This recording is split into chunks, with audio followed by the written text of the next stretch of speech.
চলো চলো চলো চলো চলো।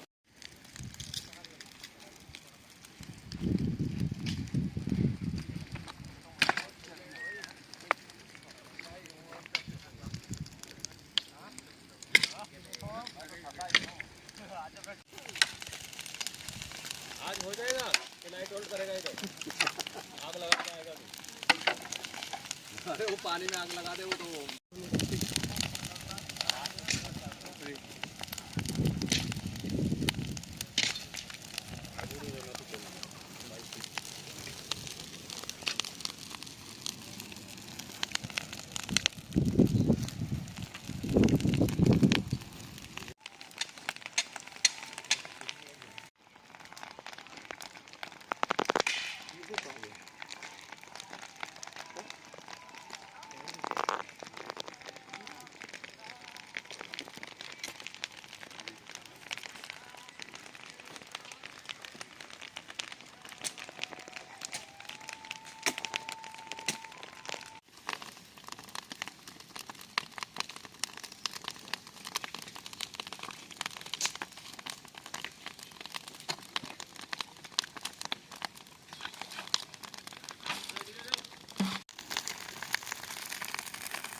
গোপন সংবাদের ভিত্তিতে একটা জয়েন্টলি গাঁজা ডিস্ট্রাকশন অপারেশন হয়, যেটা আজকে সকাল 7:30 থেকে বিকাল 3টা পর্যন্ত চলে।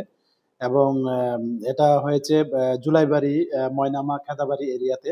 এবং এখানে আমরা টোটাল 35টা প্লট পাই গাঁজা, মানে গাঁজা বাগান, যেগুলি ফরেস্ট ল্যান্ডের মধ্যে ছিল। এবং এখানে মানে অ্যাপ্রক্স মানে 1,30,000 মানে 30,000-এর মতো মেচিউর গাঁজা হবে। তো এগুলি আমরা সম্পূর্ণ মানে জ্বালিয়ে ধ্বংস করি সমস্ত আইনি পদ্ধতি মেনে। এবং এগুলির যে মানে মার্কেট ভ্যালু তা প্রায় মানে 1,30,00,000 টাকার মতো হবে। এবং এটা প্রায় 40 একর মানে জায়গার মধ্যে ছিল এই যে 35টা প্লট। এবং এটাতে জয়েন্টলি অপারেশন হয়েছে আমরা সোনামুড়া থানা